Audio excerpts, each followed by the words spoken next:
नमस्कार दोस्तों। यहाँ पर हम बात करने वाले हैं यूपीएससी सीएपीएफ असिस्टेंट कमांडेंट के पेपर 2 के बारे में, जिसमें यहाँ पर जो है वो सबसे ज़्यादा कन्फ्यूज़न रहता है कैंडिडेट्स को। यहाँ पर हम पूरा पेपर देखेंगे और यहाँ पर जो है वो क्वेश्चन के अकॉर्डिंग हम देखेंगे कि किस तरीके से उसको फॉलो करना है, यानी कि हमें कौन सा पेपर कौन सा जो है वो क्वेश्चन यहाँ पर प्रॉपरली हैंडल किस तरीके से करना है। तो जैसे कि यहाँ पर पेपर 1 का वीडियो मैं डाल चुका हूँ, अगर आपने वो नहीं देखा है तो आप चैनल पर जाकर ज़रूर देख लीजिएगा। तो यहाँ पर हम देखते हैं, इसमें यहाँ पर पेपर 2 में आपको 3 घंटे का टाइम दिया जाता है और 200 मार्क्स का पेपर होता है। पेपर 1 जो है वो आपके होता है 250 मार्क्स का और पेपर 2 यहाँ पर होता है आपके 200 मार्क्स का, जो कि यहाँ पर आपके मिलके हो जाते हैं 450 मार्क्स, यानी कि टोटल 450 में से आपकी कट ऑफ बनती है। तो यहाँ पर हम पेपर देखते हैं। तो पेपर में यहाँ पर जो है पहले डिटेल में यहाँ पर जो है वो आपको इंस्ट्रक्शंस दिए हुए हैं, जो कि यहाँ पर आप जरूर रीड कर लीजिएगा, थोड़ी हेल्प मिल जाती है इससे भी। तो जैसे कि फर्स्ट क्वेश्चन है इसमें, तो फर्स्ट क्वेश्चन में यहाँ पर पूछा हुआ है, निम्नलिखित में से किन्हीं 4 पर लगभग 300 शब्दों में निबंध लिखिए। Write essays on any 4 of the following in about 300 words each. जिसमें यहाँ पर आपके 4 पैराग्राफ हैं और ये हर एक 20 मार्क्स का है, यानी कि टोटल 80 मार्क्स का ये वाला क्वेश्चन आता है आपके। अब यहाँ पर जो है वो कन्फ्यूज़न ये रहता है इस क्वेश्चन में कि कौन सा क्वेश्चन हिंदी में करना है और कौन सा क्वेश्चन इंग्लिश में करना है, ये थोड़ा कन्फ्यूजन रहता है। तो मैं आपको बता दूं, पेपर 2 में जितने भी क्वेश्चन आते हैं उसमें केवल यहाँ पर आपका क्वेश्चन नंबर 1 जो है वो आपको हिंदी या इंग्लिश में करने के लिए मिलता है, यानी कि आप केवल क्वेश्चन नंबर 1 में जो आपके 4 ऐसे पूछे हुए होते हैं उनमें ही आप जो है वो हिंदी या इंग्लिश जो भी आपने चॉइस लिखी थी एप्लीकेशन में वो कर सकते हैं। अगर आपने हिंदी में लिखा था, यानी कि हिंदी सेलेक्ट किया था, तो हिंदी में आप जो है वो ऐसे लिख सकते हैं, और इंग्लिश चॉइस लिखी थी तो यहाँ पर आप जो है वो इंग्लिश में ये ऐसे लिख सकते हैं। तो केवल क्वेश्चन नंबर 1 में आप हिंदी और इंग्लिश चॉइस होती है। तो जैसे कि यहाँ पर क्वेश्चन है, क्वेश्चन नंबर फर्स्ट का ए जो है, लुप्त प्राय प्रजातियों को सुरक्षित रखने का अभियान the campaign to save the endangered species, यानी कि यहाँ पर जो लुप्त प्राय यानी कि ख़त्म होने वाली जो प्रजातियाँ हैं उनके बारे में हमें बताना है। 300 वर्ड्स में यहाँ पर लिखना है आपको। ऐसा ज़रूरी नहीं कि आप 300 वर्ड्स में यहाँ पर जो है वो आप पूरा लिखें इसको, लेकिन आप जो है वो मिनिमम 270 या 280 वर्ड्स में आप जो है वो इसको लिखने का ट्राई कर सकते हैं। इसमें यहाँ पर मैं आपको बता दूं कि इसको जो है वो आप पैराग्राफ में डिवाइड करके और क्लियरली अगर आप इसको लिखेंगे तो ज़्यादा अच्छा रहेगा आपके जो जब चेक होता है उस हिसाब से।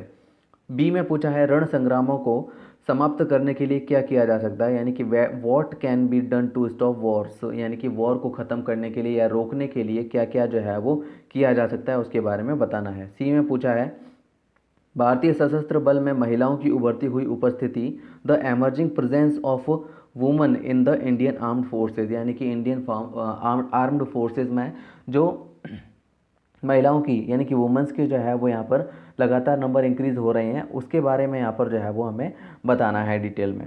इसके अलावा प्राइस राइज यानी कि मूल्य वृद्धि, इसके कारण और प्रभाव लिखने हैं, यानी कि कॉजेज़ एंड इफ़ेक्ट्स क्या क्या होते हैं ये लिखने हैं, मतलब आम जनता पे इसका क्या असर होता है, किस तरीके से उनको दिक्कतें होती हैं, ये सारी चीज़ें बतानी हैं और इसके क्या रीजंस रहते हैं। नेक्स्ट है ई, प्राच्य विवेक प्रज्ञता एवं पाश्चात्य विज्ञान का संश्लेषण मानवता के लिए आवश्यक ध्येय लक्ष्य, अ synthesis of eastern wisdom and western science, a need goal for humanity. तो यहाँ पर जो है वो हमें ईस्टर्न विजडम और वेस्टर्न साइंस जो है वो इसके बारे में कंपेयर करते हुए बताना है, यानी कि यहाँ पर जो है वो ह्यूमैनिटी के लिए जो है वो किस तरीके से ये काम आ सकता है, क्या नीड है इसकी, इस हिसाब से। एफ में पूछा है, भारतीय सशस्त्र बल सामरिक सोच एवं समयोचित कार्यवाही का संयोजन है, the Indian armed forces are a combination of strategic thinking and timely action, यानी कि इंडियन आर्म्ड फोर्सेज जो है वो एक कॉम्बिनेशन है स्ट्रेटेजिक थिंकिंग का और टाइमली एक्शंस का। तो यहाँ पर जो है वो किस तरीके से यहाँ पर स्ट्रेटजी रहती है और क्या क्या एक्शन जो है वो लिए जाते हैं, इस हिसाब से इसको भी जो है वो इफेक्ट करना है, मतलब बताना है इसके बारे में। तो ये था क्वेश्चन नंबर 1, जिसमें मैंने यहाँ पर आपको बता दिया है कि इस क्वेश्चन में ही आप हिंदी या इंग्लिश में अपना ऐसे लिख सकते हैं। बाकी जितना भी पार्ट है इस पेपर में, यानी कि पेपर 2 में, वो सारे के सारे आपको केवल और केवल इंग्लिश में ही करने हैं। जैसे कि क्वेश्चन नंबर 2 आर्ग्यूमेंट राइटिंग, जिसमें यहाँ पर आपको फॉर और अगेंस्ट दोनों ही बताने हैं, यानी कि उसके पक्ष में भी रहना है और उसके अगेंस्ट में भी जाना है। तो दोनों ही यहाँ पर जो है वो पॉइंट्स देने हैं, दोनों ही तरह के आर्ग्यूमेंट देने हैं।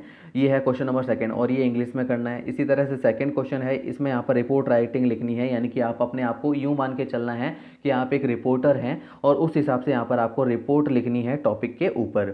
तो यहाँ पर जो है वो आपको ये भी इंग्लिश में ही करना है। मैंने बोल दिया है यहाँ पर पेपर क्वेश्चन नंबर 1 में ही आपको क्लियर कर दिया है कि केवल वही क्वेश्चन है जो आप हिंदी या इंग्लिश में कर सकते हैं। क्वेश्चन नंबर सेकंड में यहाँ पर आपको आर्ग्यूमेंट पूछा है, जैसे कि video games sharpen the mind, यानी कि वीडियो गेम्स जो है वो माइंड को हमारा तेज करते हैं या शार्प करते हैं। तो इसके लिए जो है वो हमें इसके पक्ष में यानी कि फॉर में भी यहाँ पर आर्ग्यूमेंट देना है और उसके बाद अगेंस्ट में भी यहाँ पर आर्ग्यूमेंट देना है। यहाँ पर आप जो है वो मिनिमम दो जो है वो पैराग्राफ लिखेंगे और यहाँ पर आपको ध्यान रखना है कि आप पॉइंट में आंसर न दें। आर्ग्यूमेंट राइटिंग में कभी भी पॉइंट में आंसर नहीं देने चाहिए।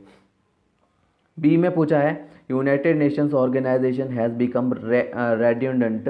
तो जिसका मतलब यहाँ पर हो जाता है कि यूनाइटेड नेशन यानी कि यूएनए जो है वो धीरे धीरे फालतू चीज़ होती जा रही है। रेडेंडेंट का मतलब है यहाँ पर फालतू चीज़ हो जाना, यानी कि कोई काम की जो है वो ऑर्गेनाइजेशन नहीं हो रही है।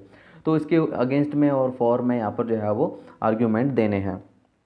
थर्ड में रिपोर्ट लिखनी है, जिसमें पूछा है evidences of fellow feeling during the covid pandemic, यानी कि कोविड-19 पैंडेमिक के बारे में एविडेंसेस के ऊपर जो है वो रिपोर्ट देनी है। और बी में पूछा है green energy progress in India, यानी कि इंडिया में ग्रीन एनर्जी प्रोग्रेस किस तरह से हो रही है उसके ऊपर रिपोर्ट देनी है। नेक्स्ट आता है क्वेश्चन नंबर 4। इसमें यहाँ पर आपको जो है वो प्रेसेस राइटिंग करनी है, यानी कि आपको पूरा पैसेज दिया हुआ है। इसमें यहाँ पर आपके ये 15 मार्क्स का होता है, पैसेज दिया हुआ है। इसमें आपको इसका 1/3 पार्ट, यानी कि पैसेज में जितने भी वर्ड्स हैं उसका 1/3 पार्ट यहाँ पर अपने वर्ड्स में आपको लिखना है। यानी कि आपको जो है वो इन पैराग्राफ्स में से इंपॉर्टेंट जो है वो वर्ड चूज़ करने हैं और उस हिसाब से फिर अपने सेंटेंसेस बना के 1/3 पार्ट इसका लिखना है। तो यहाँ पर आप जो है वो इसका स्क्रीनशॉट लेके या फिर यहाँ पर जो है वो आप वीडियो को पॉज करके जो है वो पैराग्राफ रीड कर सकते हैं। तो ये यहाँ पर आपका पैराग्राफ है जो बहुत ज़्यादा इंपॉर्टेंट होता है, क्योंकि 15 मार्क्स का यहाँ पर जो है वो ये है।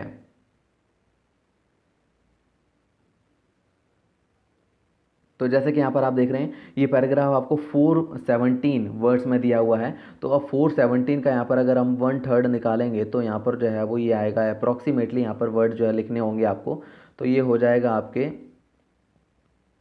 139 वर्ड्स। तो 139 वर्ड्स में यहाँ पर आपको जो है वो टोटल पैराग्राफ लिखने हैं और अपने वर्ड्स में लिखने हैं। ऐसा नहीं करना है कि आपको जो है ये पैराग्राफ दे दिया है तो इसी में से यहाँ पर आप लाइंस को जो है वो निकाल के और अपने पैराग्राफ बना दें। ऐसा नहीं कर सकते हैं, क्योंकि यहाँ पर ये जो है वो पैराग्राफ ही इसीलिए दिया जाता है ताकि आप जो है वो अपने वर्ड्स में आंसर दें, आप इस टॉपिक के ऊपर क्या सोचते हैं उस बेसिस पे।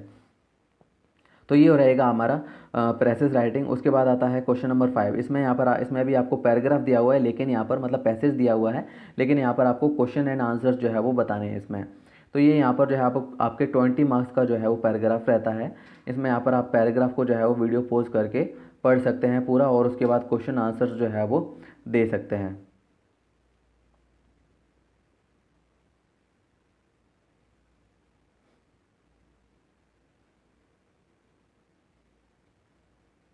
तो ये जैसे कि यहाँ पर आप देख रहे हैं क्वेश्चन हमारे पास पूछे जाते हैं, टोटल 5 क्वेश्चन पूछे जाते हैं और हर एक क्वेश्चन जो है वो 4 मार्क्स का रहता है। उस बेसिस पे यहाँ पर टोटल आपके जो है मार्क्स हो जाते हैं 20।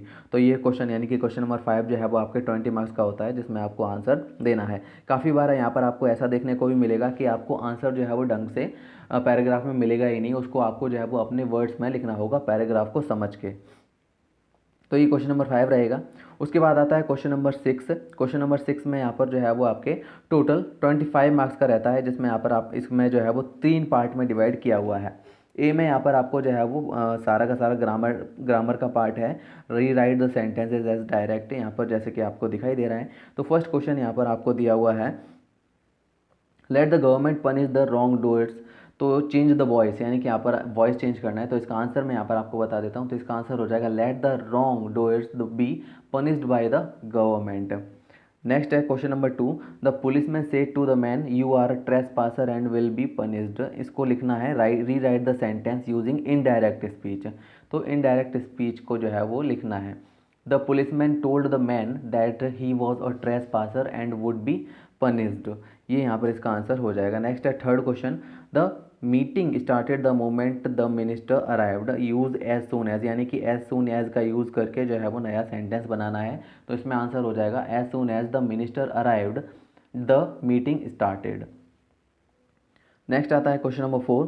ही does the work without depending on others, fill in the blank. यहाँ पर जो है वो रिफ्लेक्सिव प्रोनाउन बताना है यहाँ पर। तो इसमें यहाँ पर फोर्थ में आंसर हो जाएगा he does his work himself, यानी कि यहाँ पर जो है वो हिमसेल्फ जो है वो फिल करना है। फिफ्थ हो जाता है यहाँ पर a law abiding citizen is one who abides dash the laws of the land supply the appropriate preposition, यानी कि प्रेपोजिशन फिल करना है। तो इसमें यहाँ पर जो है वो प्रेपोजिशन आएगा by. A law abiding citizen is one who abides by the laws of the land. Sixth question है I met a woman her purse was snatched by someone. तो इसमें यहाँ पर जो है वो बताना है combine the simple sentences into a complex sentence. तो मतलब कंबाइन करना है इसको। I met a woman whose purse was snatched by someone. Seventh है यू आरंट गोइंग डैश। तो यहाँ पर जो है वो आंसर हो जाएगा आर यू। यहाँ पर हमें लिखना है आर यू, क्योंकि यहाँ पर सेंटेंस जो है वो पहले से ही नेगेटिव में दिया हुआ है। एट्थ है ही always remembers his well wishers, यानी कि वो अपने वेल विशर्स को याद रखता है हमेशा। तो इसमें आंसर होगा he never forgets his well wishers, यहाँ क्योंकि हमें यहाँ पर जो है वो कोई चेंजिंग किए हुए बिना जो है वो अपना सेंटेंस बनाना था। फिर आता है next question ninth, he drove too fast for the police to catch him remove too. तो इसमें यहाँ पर आंसर हो जाएगा he drove so fast for the police to catch him. तो ये इसमें आंसर हो जाएगा। नेक्स्ट है the book may be in the bag it may be in the cupboard. तो इसमें यहाँ पर आंसर होगा the book may be either in the bag और इन द कप बोर्ड।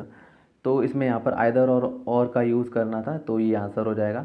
नेक्स्ट आता है यहाँ पे क्वेश्चन फिर सिक्स का बी।